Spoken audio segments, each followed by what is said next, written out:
Bismillahirrahmanirrahim. Assalamualaikum warahmatullahi wabarakatuh. Yang terhormat Kepala Sekolah SMP Negeri Benteng Nomor 1 Kepulauan Selayar, dan yang kami hormati Bapak dan Ibu guru yang sempat hadir di tempat ini. Pertama-tama marilah kita memanjatkan puja dan puji syukur atas kehadiran Allah Subhanahu wa Ta'ala, karena atas berkat limpahan rahmatnya sehingga kita bisa berkumpul di tempat ini dalam rangka pengimbasan budaya positif di sekolah yang akan dilaksanakan oleh calon guru penggerak Angkatan 6 UPT SMPN Benteng Nomor 1 Kepulauan Selayar. Salam salawat serta taslim tak lupa juga kita kirimkan kepada Nabi kita, Nabi besar Muhammad SAW, Nabi yang telah membawa kita dari alam kegelapan menuju alam yang terang benderang seperti sekarang ini. Baiklah, sebelum kita membuka acara kita pada pagi hari ini, marilah kita bersama-sama membukanya dengan membaca basmalah. Bismillahirrahmanirrahim. Selanjutnya menyanyikan lagu Indonesia Raya yang akan dipimpin oleh Ibu Hadayana Manawi SPD. Hadirin sekalian dimohon berdiri.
Hadirin dimohon duduk kembali.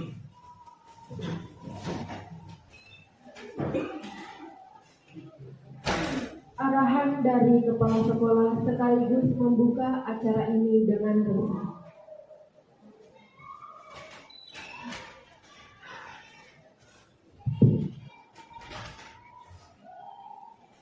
Assalamualaikum warahmatullahi wabarakatuh. Alhamdulillahirrahmanirrahim. Salatu wassalamu ala Rasulillah sallallahu alaihi wasallam wa ala alihi wa sahbihi ajmain. Amma ba'du. Bapak Ibu peserta pelimpasan yang ada di tempat ini, khususnya lagi Bapak Ibu calon guru penggerak seperti yang saya banggakan. Dan syukur kita panjatkan kepada Allah Subhanahu wa Ta'ala karena kita masih diberikan nikmat sehat, kesempatan sehingga kita masih bisa berkumpul di tempat ini dalam suasana yang sederhana tapi tidak mengurangi nilainya dalam rangka pengimbasan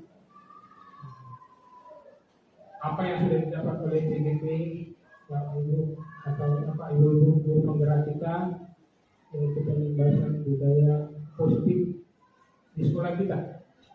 Dengan harapan mudah-mudahan apa yang dilakukan nantinya bisa kita petik sisi positifnya dan bisa diterapkan dalam suasana belajar mengajar, dalam berinteraksi antara sesama keluarga besar di sekolah kita, dan seterusnya bisa diterapkan di rumah. Namun ada hal-hal yang penting sebelum kita mengimbaskan budaya-budaya positif tersebut. Yang pertama diawali dari berpikir positif. Jadi kita harus berpikir positif dulu sehingga kita bisa mengimbaskan apa yang kita miliki, apa yang kita punya ke orang-orang di sekitar kita sebagai refleksi dari budaya yang kita pakai, yang kita terapkan dalam kehidupan sehari-hari. Apa keuntungan dari berpikir positif itu? Jadi kadang-kadang kita itu tidak menyadari bahwa apa yang kita lakukan, apa yang ada di benak kita pada dasarnya itulah sumber penyakit yang ada di tubuh kita sendiri. Oleh karena itu, baik dari sisi medis maupun sisi psikologi, kita dianjurkan selalu berpikir positif. Salah satu manfaat dari berpikir positif itu adalah mengurangi stres dan mencegah depresi.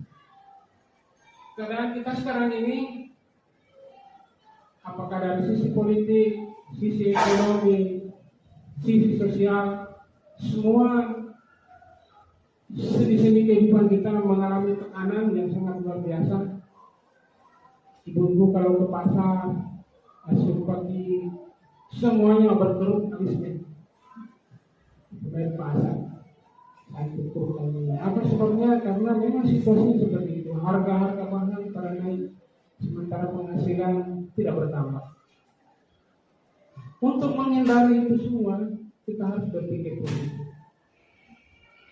Untuk berpikir positif itu tentu saja salah satu caranya adalah kita kembali ke agama yang kita anut. Agama kita meyakini bahwa apa yang terjadi pada kita adalah itu yang terbaik untuk kita. Jauhi dengan usaha. Banyak orang yang depresi sekarang karena mereka jauh dari Tuhannya. Mereka tidak mensyukuri apa yang ada. Satu hal yang kadang-kadang tidak disadari dengan keadaan seperti sekarang, misalnya ibu yang pergi ke pasar, ini kembali berpikir positif tadi. Sepakan dulu, berkeluh kesah dulu adalah, tapi dia sendiri beli.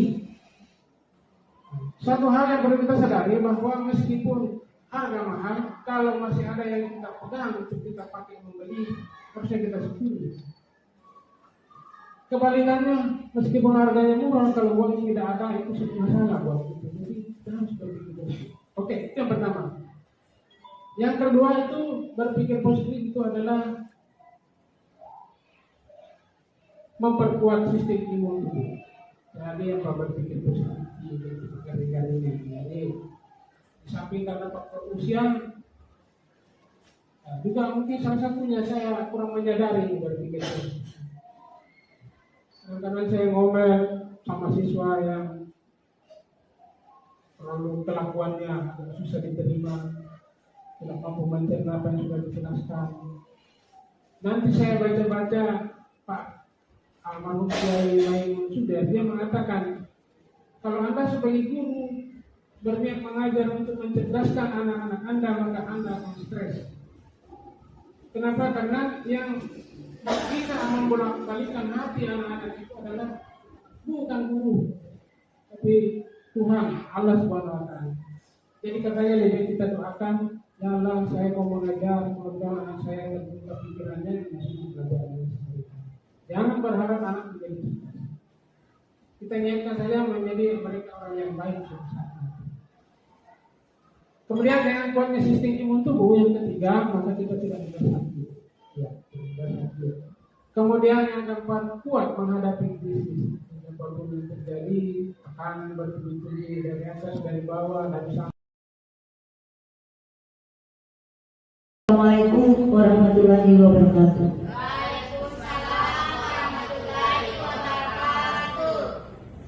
Puji syukur kehadirat Allah Subhanahu wa Ta'ala atas berkat limpahan rahmatnya sehingga kita masih diberi kesempatan, kesehatan untuk datang duduk di tempat ini guna dalam acara pengimbasan budaya positif. Pengimbasan budaya positif ini merupakan salah satu untuk memenuhi tugas kami sebagai calon guru penggerak, tugas di LMS ya. Untuk memenuhi tugas itu, kemudian kita akan melaksanakan seperti ini.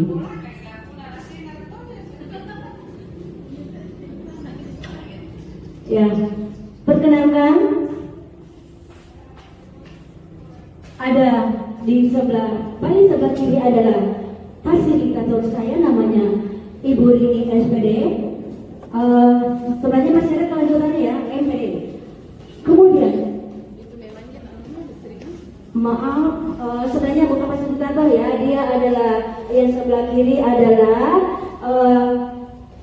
fasilitator, dan sebelah kanan adalah PP atau pengajar praktik, yaitu Erlina SPD. Dan saya sendiri adalah Adriana Manali, calon guru penggerak angkatan 6 dari UPT SMP Negeri BIT nomor 1 Kepulauan Selayar. Ya, budaya positif. Budaya positif di sini ya tentang atau mengenai kebudayaan atau budaya-budaya atau kebiasaan-kebiasaan yang kita lakukan di sekolah. Setiap hari yang kita terapkan kepada anak didik kita atau peserta didik kita. Ya. Dan secara umum ya, di sini ada beberapa atau 6 poin dari budaya positif itu. Pertama adalah disiplin positif dan nilai kebajikan universal.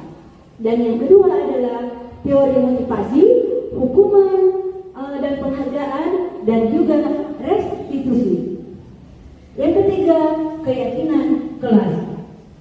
Keempat, kebutuhan dasar manusia. Kelima, posisi kontrol, dan yang keenam adalah segitiga restitusi.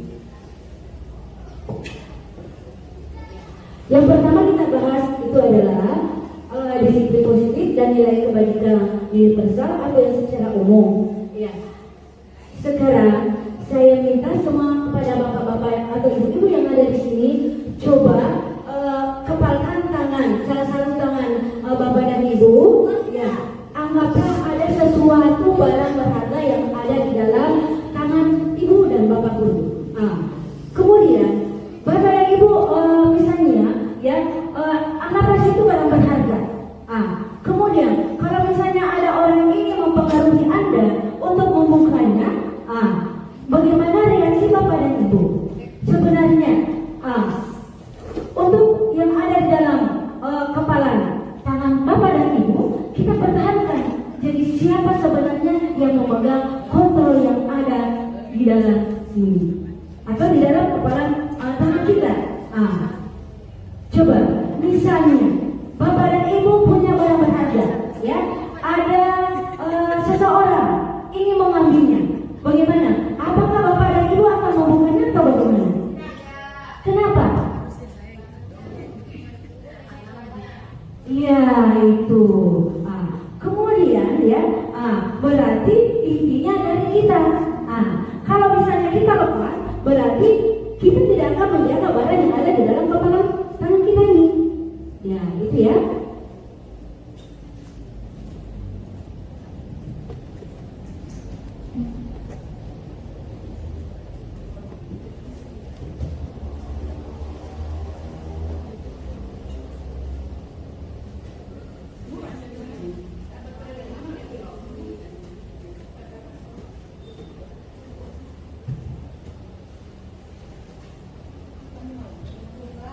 Ya.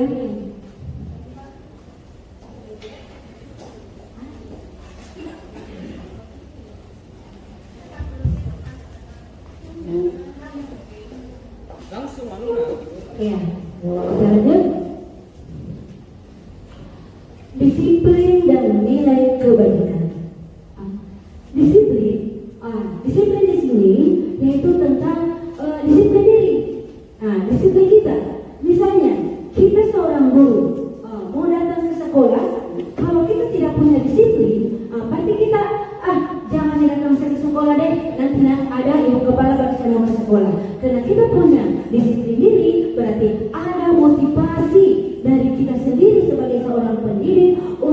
memenuhi kewajiban kita melaksanakan tugas sebagai seorang pendidik. Ya, kemudian nilai kebajikan bersifat umum atau universal di sini ya, ada lintas bahasa, kemudian ada bangsa, agama maupun latar belakang. Kemudian ada profil pelajar Pancasila. Profil pelajar Pancasila di sini ada 6. Yang pertama adalah beriman, bertakwa kepada Tuhan Yang Maha Esa dan berakhlak mulia. Kemudian yang kedua adalah mandiri. Ketiga, bernalar kritis. Keempat, berkebinekaan global. Kemudian berikut bergotong royong, dan yang terakhir adalah kreatif.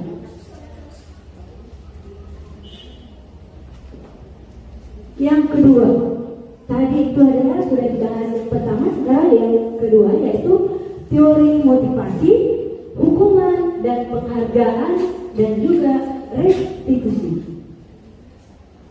Menurut pendapat dari Hasibuan pada tahun 1999, beliau mengemukakan bahwa motivasi adalah sebuah perangsang keinginan dan daya penggerak kemauan bekerja seseorang atau individu. Ya, singkatnya, seseorang mempunyai motivasi karena disebabkan untuk mencapai suatu tujuan yang tertentu. Dan itu adalah motivasi. Ya, kemudian dari motivasi itu ada juga ya yang berlaku manusia. Pertama adalah untuk menghindari ketidaknyamanan atau hukuman. Kemudian yang kedua, untuk mendapatkan imbalan atau penghargaan dari orang lain.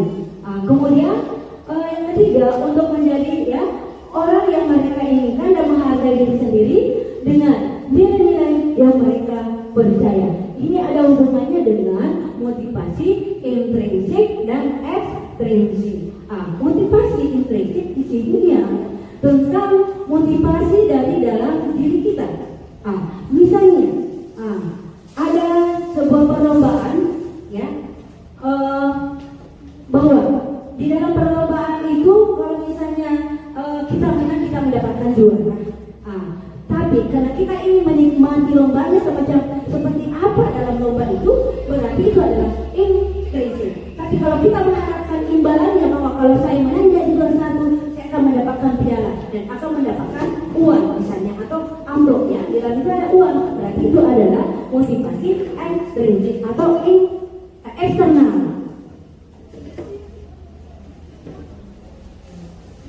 Ya, coba kita perhatikan gambar di atas. Ini ya untuk menghindari ketidaknyamanan, yaitu hukuman. Misalnya ini ya, motivasi eksternal atau ekstrinsik. Ya, ini sudah ada di pintu gerbang. Ya ini ya, ini. Kalau misalnya kita sudah berada di sini, karena tadi ada motivasi intrinsik bahwa saya harus cepat ke sekolah, saya harus bangun cepat, supaya saya tidak akan terlambat. Berarti itu ada motivasi intrinsik. Tapi kalau misalnya, wah saya mau cepat datang sebentar wali kalau saya memberikan sebuah hadiah, itu adalah motivasi ekstrinsik atau eksternal. Ya ini ya, sama dengan tadi ya, untuk mendapatkan imbalan atau penghargaan ya, ingin dipuji lah, ingin dipuji. Itu ya, atau suatu penghargaan karena ingin dipuji. Ya, ini tadi saya jelaskan ya tentang bagaimana itu motivasi intrinsik yang untuk menjadi orang yang mereka inginkan dan menghargai diri sendiri dengan nilai-nilai yang mereka percaya. Oh itu ya, misalnya besok saya ulangan matematika, saya harus dapat 100. Ya, berarti dia harus cepat bangun, jangan sudah lewat waktunya baru bangun terlambat. Berarti sudah ada di gerbang pintu, sudah pas sampai di depan itu pintu gerbang, ya ditutup oleh Pak Latif misalnya sebagai pengamat sekolah. Ya, pertanyaannya sekarang, ya, apakah Anda datang tepat waktu ke sekolah dan masuk di kelas mengajar hanya karena tidak ingin ditegur, ya, kepala sekolah atau hanya ingin mendapat pujian? Saya tanya kepada Bapak Ibu, bagaimana? Misalnya, Bapak dan Ibu datang ke sekolah, ya, cepat-cepat datang. Apa karena ingin mendapat ujian atau karena ingin mendapatkan penghargaan? Apa motivasi dari dalam diri? Ada dalam diri kita sendiri. Ya, berarti kalau kita punya disiplin diri atau motivasi dari dalam kita sendiri, berarti ya itulah namanya jangan hanya takutnya sama kepala sekolah, takut ditegur, takut nilainya turun dari nilai dari kepala sekolah ya. Ya ini hampir sama ya. Ya, ini hukuman, konsekuensi dan restitusi. Ya, misalnya di kelas kita mengajar, ya, kita sebelum pulang sekolah minggu lalu bahwa kita berikan PR, anak, nanti minggu depan kalau kita masuk di kelas, pas pembelajaran saya, misalnya saya sebagai guru seni budaya, sebelum ya saya mengajar, sebelum pembelajaran berlangsung, PR-nya dikumpul. Tapi ternyata ada salah satu siswa tidak mengumpul tugas. Terus ya, karena ini gurunya mungkin ya karena bilang, kamu kan sudah janji bahwa harus mengumpul tugas. Jadi gurunya ini memberikan hukuman, ya, memberikan hukuman. Ya, coba kamu lari keliling lapangan sebanyak 3 kali.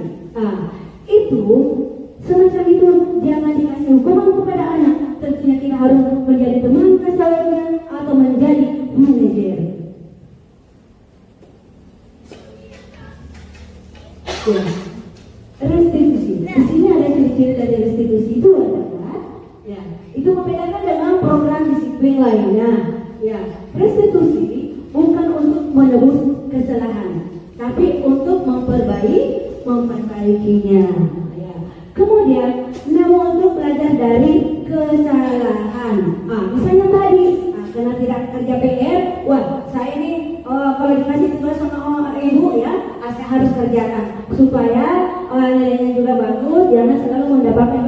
Kalau bagus nilaimu, nanti saya akan berikan hadiah atau saya akan memberikan pulsa, misalnya pulsa untuk belajar online. Ya, dan sebagainya ya. Ya, ini ada hukuman atau konsekuensi ini dilakukan tindakan guru misalnya. Pertama, ya, saya tanya Bapak dan Ibu, misalnya, ya, mencatat 100 kali di dalam buku, ya, kalimat, saya tidak akan terlambat lagi karena terlambat di sekolah. Apakah ini hukuman atau apa? Yang pertama ya, ini mencatat 100 kali, ya, di dalam buku, ya, ini kalimatnya, saya tidak akan terlambat lagi. 100 kali ditulis itu, saya tidak akan terlambat lagi. Saya tidak akan terlambat lagi. Apakah ini hukuman atau konsekuensi? Ya, hukuman. Kenapa? Karena terlalu banyak. Coba misalnya, ya, kalau tidak saja PR, anak, kamu kan tidak ada PR. Coba ambil itulah, itu ya yang ada di sana, kaca yang ada sebelah sana. Setelah itu kamu boleh ikut belajar. Ya, jangan disuruh lari atau diberikan hukuman berat. Kemudian yang kedua, lari mengelilingi lapangan basket 2 kali karena terlambat hadir di sekolah. Apa ini masih hukuman atau konsekuensi? Masih hukuman. Ya, jadi coba Bapak dan Ibu perhatikan di atas, yang mana di situ menunjukkan konsekuensi. Konsekuensi ya. Ayo mana? Ya, membersihkan coretan yang dibuat di meja tulis. Ya, kalau menurut saya di sini ya, perbedaan dengan hukuman dan konsekuensi itu adalah kalau berat berarti itu adalah hukuman. Kalau yang agak ringan berarti itu adalah konsekuensi. Ya, ini hampir sama tadi ya. Nih. Apa sih sebenarnya restitusi itu? Ya ini. Restitusi adalah proses kolaborasi, ya, kolaborasi yang mengajarkan murid untuk mencari solusi untuk masalah dan membantu murid berpikir tentang orang seperti apa yang mereka inginkan. Ya, kemudian bagaimana mereka harus memperlakukan orang lain. Ya, ini menurut dari Boston ya pada tahun 1996. Berarti restitusi tadi sudah disampaikan pertama ya bahwa restitusi itulah bukan semacam paksaan dan bukan hanya untuk menebus kesalahan ya. Ya. Yang ketiga, keyakinan kelas. Ya, sekarang ini di kelas-kelas itu semua disuruh atau membuat semacam kesepakatan kelas. Tapi di sini adalah keyakinan kelas. Apa sih sebenarnya keyakinan kelas itu? Dan bagaimana perbedaan keyakinan kelas dengan kesepakatan kelas? Ya, kalau kesepakatan ya itu adalah berjangka pendek, sewaktu-waktu bisa berubah. Kalau misalnya dalam kesepakatan itu ada yang sering melanggar atau yang sudah tidak ada lagi yang melanggar atau tidak diselai, berarti itu bisa dijadikan keyakinan. Karena keyakinan itu hampir dengan tata tertib atau aturan ya, aturan yang harus dipatuhi oleh siswa. Ya, ini adalah prosedur pembentukan keyakinan kelas. Dalam membuat keyakinan kelas, kata-kata atau kalimat yang digunakan di situ ya tidak terlalu panjang. Kenapa? Supaya mudah diingat. Ya, kalau mulai diingat berarti itu siswa kalau ingat saya harus jangan begini deh. Karena ini sudah menjadi aturan. Karena biasanya juga dalam peraturan kelas atau keyakinan kelas itu ya seperti kelas lain katanya kalau ada yang tidak menyapu di kelas berarti akan mendapat denda. Itu diberlakukan bagi siswa yang menegakkan ya untuk di kelas itu masing-masing ya.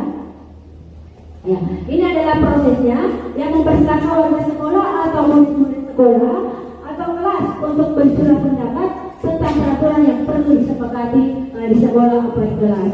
Misalnya kita ingin membuat keyakinan kelas atau kesepakatan kelas, kita harus kolaborasi atau surat pendapat ada beberapa orang. Kalau misalnya keyakinan sekolah, kita harus kolaborasi dengan kepala sekolah, guru-guru yang ada di sini, atau dengan semua tata usaha bisa juga dilibatkan. Tapi kalau untuk di kelas jangan dilibatkan ya, karena bukan untuk tugasnya tata usaha. Ya, kemudian yang mencatat semua masukan-masukan. Misalnya ada kata-kata atau kalimat yang kita buat, tapi ada siswa, ada mungkin beberapa siswa tidak setuju. Berarti kalau tidak setuju, kita tidak mengambilnya untuk menjadikan sebuah peraturan atau keyakinan kelas. Nanti setelah dia setuju, kita satukan semua, tapi semua siswa kita libatkan semua, membuat sebuah ya kalimat atau masukan-masukan apa yang akan dibuatnya untuk dijadikan nanti seperti dalam keyakinan kelas atau kesepakatan kelas. Ya, ini ya masih kelanjutannya. Ya, ini adalah prosesnya. Ini keyakinan kelas sebelah H. Kebetulan kelas sebelah H adalah anak waris saya. Cuma ya, ini tidak ada videonya.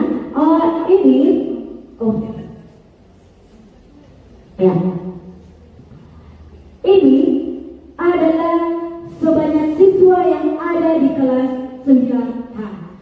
Semua siswa saya suruh bikin ya atau buat kalimat untuk dijadikan peraturan atau keyakinan kelas. Setelah itu, setelah masuk semua seluruh siswa naik satu persatu untuk menempel. Ya, untuk menempel. Setelah itu sudah masuk semua sebanyak ini, ya. Kemudian kita baca satu persatu. Baca satu persatu. Yang mana disetujui. Dari sebelahnya ini, yang sebelah kanan inilah hasilnya dari yang ini yang disetujui dari beberapa tadi ini. Ya, inilah nanti yang kita pilih dalam sebuah keyakinan kelas. Ini berarti ada 6, ya. Ini ada beberapa poin. Ini semua siswa. Kalau di kelas 9H ada sebanyak 30 siswa. Dari 30 siswa pendapatnya ini atau masukannya ini hanya 6 yang disetujui. Kenapa kebetulan juga? Kadang ada yang sama. Ada yang sama ya. Jadi kita pilih kalau samanya itu satu saja kita pilih.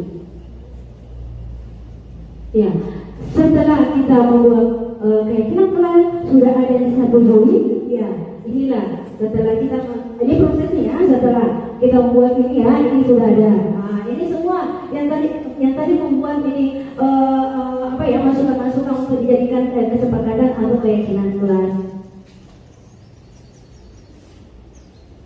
Ya, hasilnya yang tadi itu ada 6. Inilah modelnya keyakinan kelas. Ya, ini keyakinan kelas ya sebelah K. Nah, ini ada di sini ya. Ini ada gambar di situ. Ya, yang jelas hasilnya dari yang 6 tadi itu kita buatkan seperti ini, kemudian kita tempel di dalam kelas supaya mudah diingat. Nah, misalnya harus hadir tepat waktu. Berarti kalau misalnya saya mengajar, jangan saya sudah dulu masuk masih ada siswa di luar, berarti itu tidak tepat waktu ya. Nah, kemudian menjaga kebersihan, berarti sudah ada sama tercakup dalam sini. Yang keempat, kebutuhan dasar manusia. Kebutuhan dasar manusia itu ada 5, ya. Tapi sebelumnya kita lihat dulu penjelasannya di sini. Ya, kebutuhan dasar manusia merupakan unsur-unsur yang dibutuhkan oleh manusia dalam mempertahankan keseimbangan fisiologis maupun psikologis yang tentunya bertujuan untuk mempertahankan kehidupan dan kesehatan.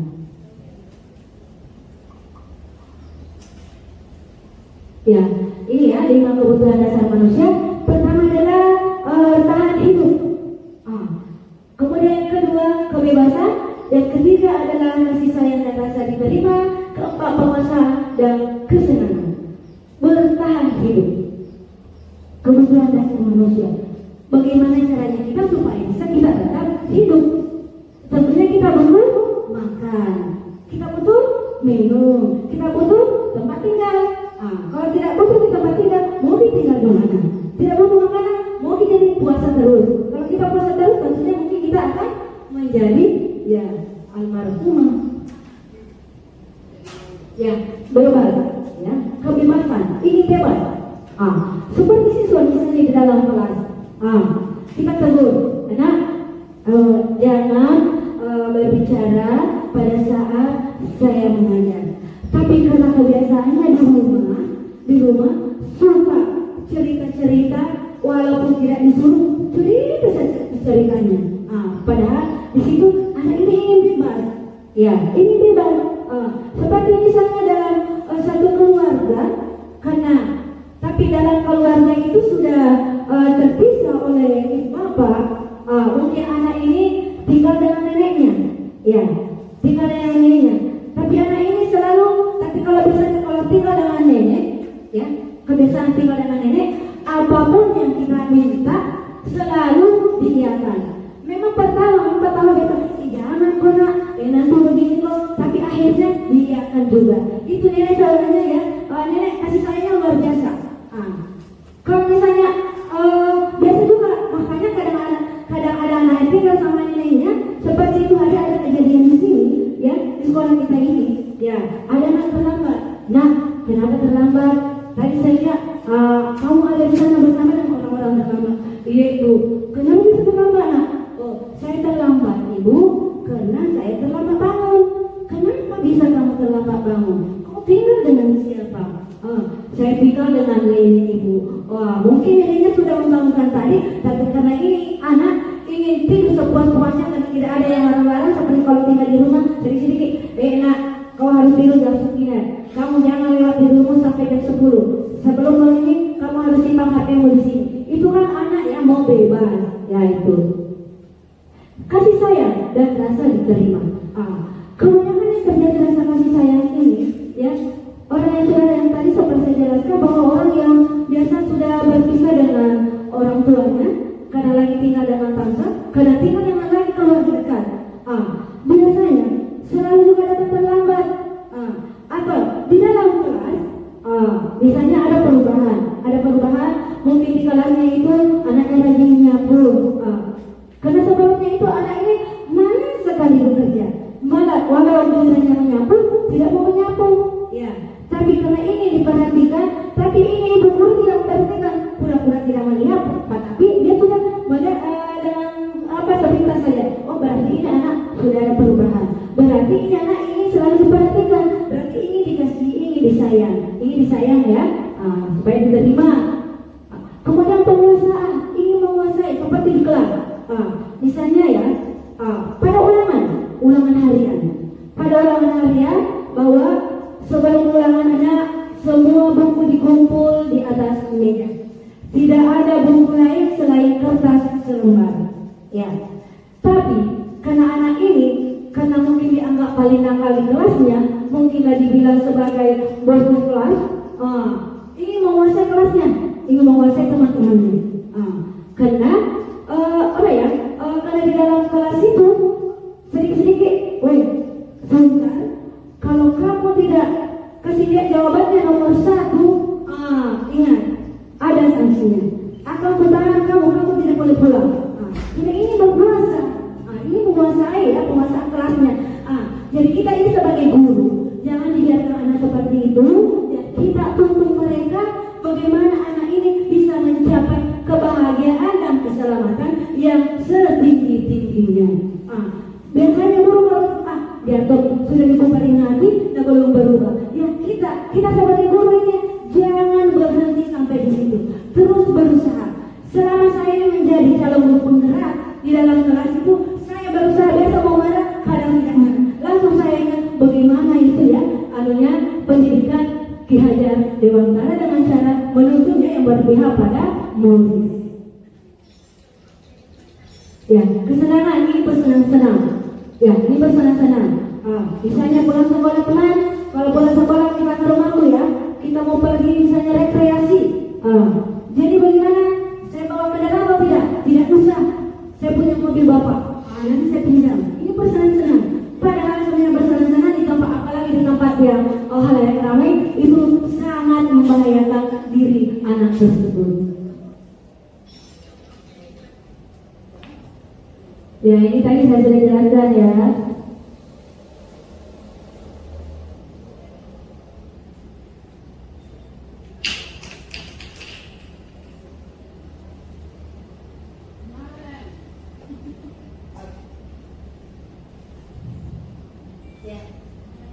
Ini ada salah satu video ya tentang bagaimana posisi kita itu sebagai 5 posisi kontrol ya. Pertama itu adalah sebagai penghukum, kedua adalah sebagai merasa bersalah, yang ketiga sebagai teman, yang keempat dia sebagai pemantau, dan yang kelima adalah sebagai manajer, penghukum. Yang pertama, seperti tadi saya sudah jelaskan dari awal di kelas, kalau misalnya siswa bersalah atau tidak mengerjakan tugas, janganlah sekali-kali dihukum. Ya, sewaktu-waktu kita berteman dengan dia. Kalau misalnya tidak menyelesaikan tugas, kenapa? Perlu ditanya, ya. Kenapa sebenarnya tidak menyelesaikan tugasnya? Itu pasti ada sesuatunya. Kalau tidak mengerjakan tugas, ya mungkin ya karena faktor. Biasa juga ada faktor yang tidak mampu. Ya mungkin tidak ada bukunya. Apalagi kalau belajar daring, tidak ada uangnya untuk membeli data atau pulsa. Sehingga tugas yang diberikan kepada anak tersebut itu adalah tidak dikerjakan. Ya, sebentar videonya ya. Kita akan menyimak saja dulu. Ya, ini Naren terlambat. Naren terlambat ya. Yang terlambat hadir di sekolah. Kemudian gurunya dia dengan nada suara ramah akrab dan bercanda bahasa tubuh merapat ini berbagi sebagai teman ya. Mata dan tersenyum, cenderung bersanda gurau dan menghangatkan suasana. Itu kalau kita sebagai teman. Tapi kalau sebagai penghukum, ya seperti itu tadi. Belum beritahu lah kenapa tidak kerja KPK. Kau tidak kerja dulu. Kamu harus berdiri di sini. Kamu harus mengelilingi lapangan sebanyak 5 kali. Ya harus kita tahu dulu ya apa sebabnya. Hasilnya dari posisi teman yaitu murid akan merasa senang dan akrab dengan guru. Ya. Saya biasa di kelas sering sekali saya sampaikan ke anak-anak ya atau siswa siswa bahwa saya itu anak suka berteman dengan siapa saja, suka berteman siapa saja. Apalagi kalau mau bimbing, ya, membimbing kalau misalnya ada perlombaan atau misalnya dalam eskul, suka berteman dengan siapa saja.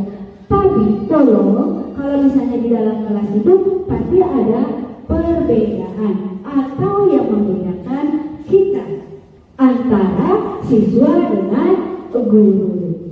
Berteman, tapi seakan-akan kita itu jangan tuh saya hanya sekarang mau dikira, harus ada sopan dalam sopan santun. Ya, ini kita lihat sebagai penghubung. Kalau kita bisa sebagai penghubung ini, ya, nada selamat hari di sekolah. Jadi kita ini seorang penghubung, ya, nada, ya, pembawa merasa bersalah, ya. Kemudian nada suaranya itu memelan, halus dan sedih. Bahasa tubuhnya yaitu yang merapat pada anak, lesu dan mengungkapkan kata-kata yang menyalahkan murid. Hasilnya membuat murid merasa bersalah, menciptakan identitas gagal. Bahwa karena sekarang dihukum, ya, tidak artinya ya kita sebagai di situ jangan sebagai penghukum, kita sebagai teman atau sebagai manajer. Ya, dapat menyebabkan rendah diri, tidak percaya diri dan menarik diri dari lingkungan. Biasanya kalau cuma dihukum begitu, apalagi kita hukum di depan teman-temannya. Misalnya anak ini kita hukum tidak mengerjakan PR. Yang tidak mengerjakan PR silakan berdiri di depan, ya, berdiri di depan. Anak pun tersebut naik ke depan, ya, karena tidak mengerjakan tugas atau PR. Karena rasa malunya teman-temannya, ya akhirnya dia selalu menghindar, ya. Sudah tidak ada lagi motivasinya, tidak ada lagi tidak ada gayanya untuk gaya hidupnya untuk sekolah lagi. Kalau begini tidak usah saya sekolah, lebih baik saya berhenti. Ya, itu ya sewaktu kita itu sebagai guru ya sebagai manajer, dan sekali lagi harus dituntun, ya, dituntun. Ya, dituntun bagaimana menuntunnya? Ya, kalau misalnya dia tidak tahu, ya bagaimana kita menuntun supaya dia menjadi tahu. Sama dulu kita sejak lahir, ya, kita tidak tahu apa-apa, tapi karena dituntun oleh ibu di rumah, akhirnya kita tahu sebut ibu, sebut bapak, akhirnya kita bisa menghitung, dan akhirnya kita bisa membaca. Hanya sampai kita seperti ini, ya.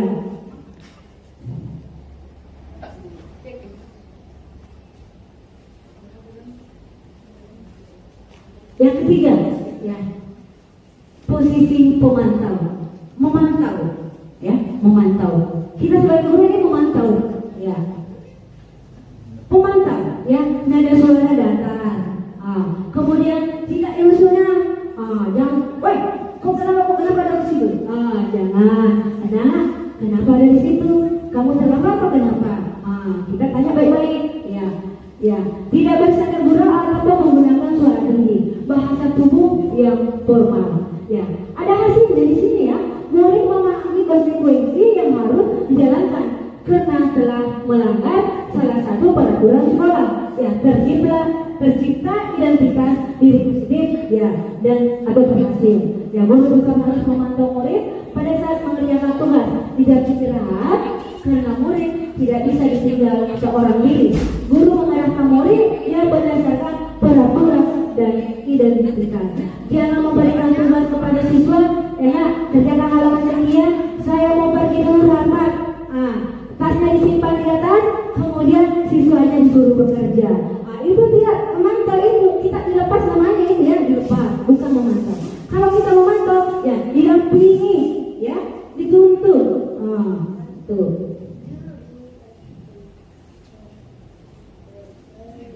Ya, kemudian yang terakhir sebagai manajer, sebagai manajer. Kalau kita sebagai manajer, ya, nada suara itu tulus, ya, tulus. Bahasa tubuh tidak kaku. Kemudian mendekat ke murid tidak emosional, ya, emosi. Wah, nanti karena minggu lalu juga tidak kerja tugas, dan kemudian kalau minggu lalu pun tidak bekerja tugas, baru lihat emosimu. Itu lagi. Saya pikir gimana mau menghadapi setiap minggu. Saya bisa masuk di kelasnya, setiap itu lagi semua ada. Itu lagi yang tidak kerja tugas. Iya.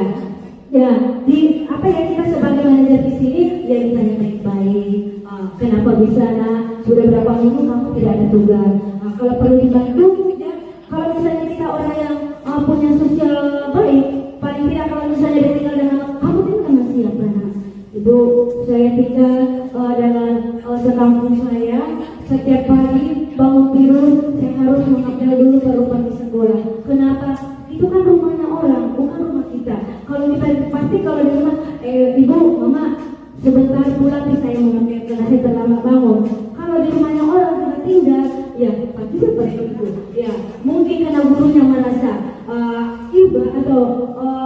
terharu mendengar ceritanya anak tersebut. Anak ini pun dibawa ke rumahnya tinggal. Kalau di rumahnya tinggal, wah itu bisa dikontrol, bisa dipantau, bisa berteman, kemudian bisa sebagai manajer mendampingi dia dalam bekerja. Kalau misalnya sudah makan, anak ada PR atau tidak? Biasa dibilang tidak ada bu, padahal ada. Ya coba, kalau kita mau memantau ya, coba pelajaran apa besok? Saya matematika, ambil buku matematikamu. Ya coba buka. Dibuka. Ada nggak tidak? Oh iya ada ibu, maaf. Saya kira tidak ada tugas. Padahal biasanya anak kebanyakan seperti itu ya. Ada PR-nya ditanya, ada tugas mudah? Tidak ada ibu. Padahal ada ibu tugasnya. Jangan ditanya, langsung ambil buku muda. Apa pelajaran besok misalnya kalau matematika ya, ambil buku matematikamu. Nah ini tidak ada ini, ya buka lagi. Buka, tidak ada. Yang mana buku latihanmu? Oh iya ada di sana. Ya coba buka. Ada tidak? Iya ada.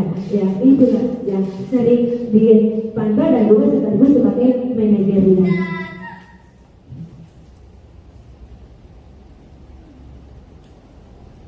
Segitiga restitusi yang ke-16, segitiga restitusi. Ini ada gambar segitiga ya. Segitiga ini ya ini. Ini melestarikan identitas. Kemudian ini yang naik ini adalah validasi tindakan yang salah. Kemudian menanyakan keyakinan. Pertama di sini ya. Ini tentu punya alasan mengapa melakukan. Seperti tadi, datang terlambat, pasti punya alasannya. Ya, pasti punya alasan. Kemudian ya, ada cara yang lebih efektif mendapatkan apa yang kamu butuhkan. Kemudian ini ya, keyakinan kelas. Keyakinan kelas apa yang telah kita sepakati. Kemudian kamu ingin menjadi orang yang seperti apa. Ini ada ini tiga ya, tiga ini ya. Dari segitiga namanya segitiga restitusi yang berarti ada tiga. Pertama itu adalah menstabilkan identitas. Ya, kita harus tanya dulu. Terus apa kesalahannya?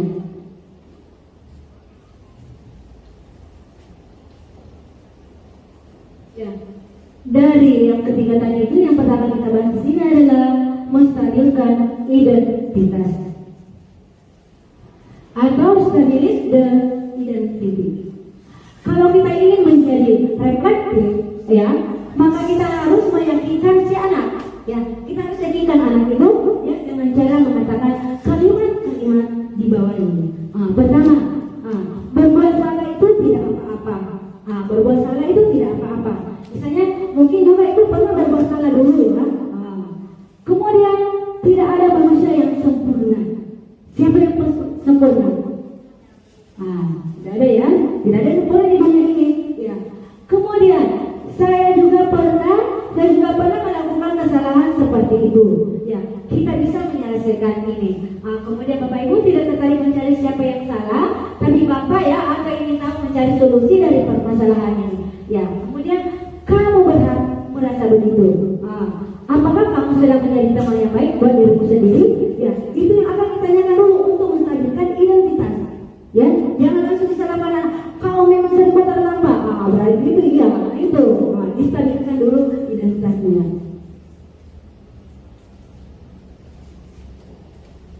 Ya, ini validasi tindakan yang salah. Ya, validate the misbehavior. Ya, yang pertama, padahal kamu bisa melakukan hal lebih buruk dari ini kan.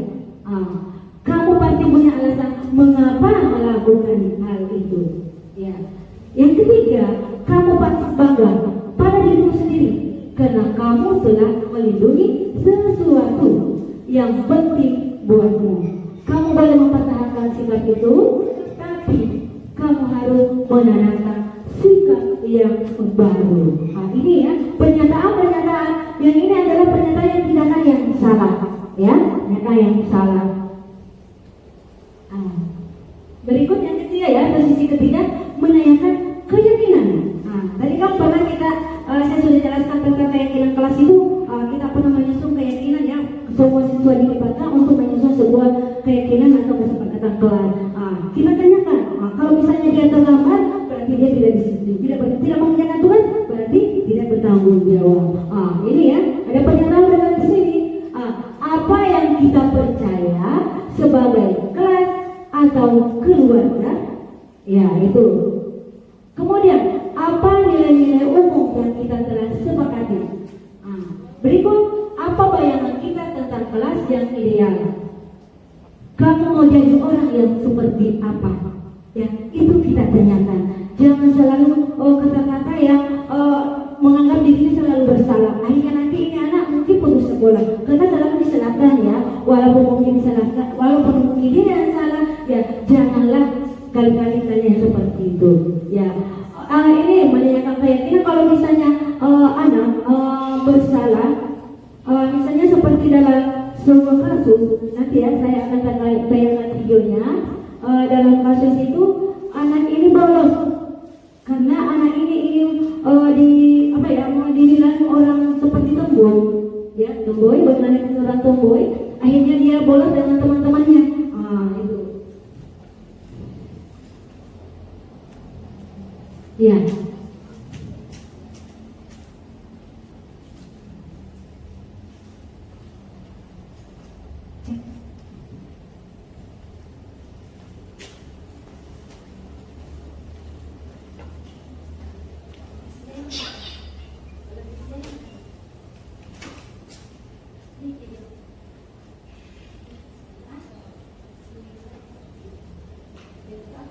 Yang sebagai penghukum,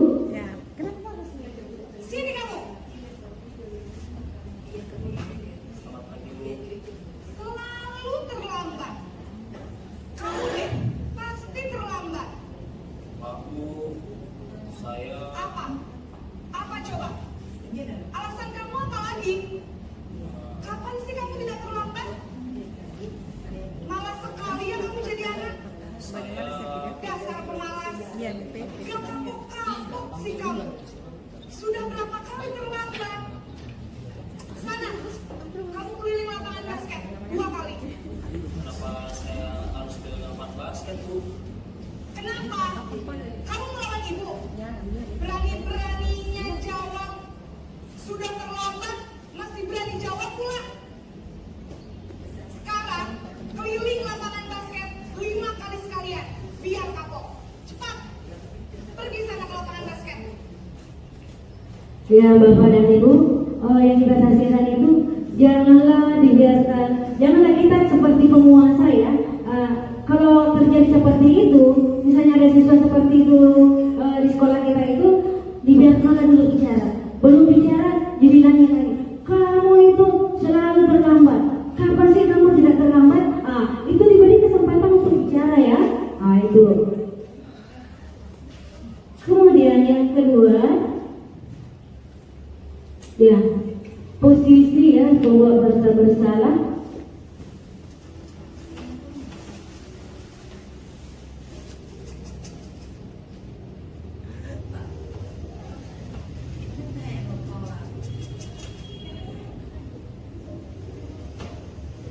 Naren!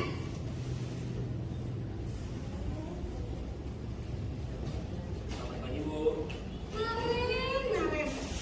Kamu kenapa terlambat lagi, nak? Ya Tuhan, Naren. Kamu senang ya bikin ibu susah ya? Kalau kamu terlambat, nanti ibu yang ditegur bapak kepala sekolah, nak. Disangka ibu tidak bisa membina kamu. Duh, gimana ini? Maaf, Bu. Duh, Gusti Naren. Kamu suka ya kalau ibu ditegur bapak kepala sekolah? Terus, sekarang ibu harus tulis apa yang di buku absen?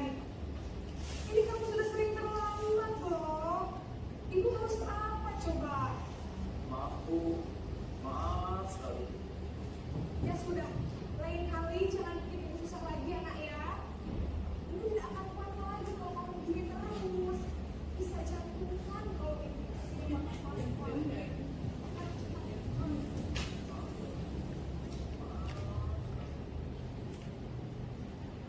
Ya, sebagai kita seorang pendidik, ya janganlah sewaktu-waktu anak kita yang bersalah,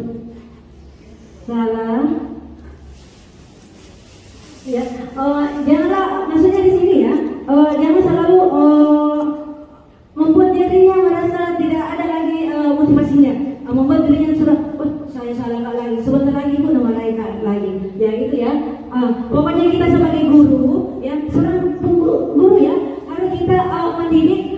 adik kita dengan cara menuntun, kemudian memberikan pembelajaran berpihak pada murid, kemudian apalagi ya, dengan memberikan pembelajaran yang berdiferensiasi dengan sesuai dengan kebutuhan siswa.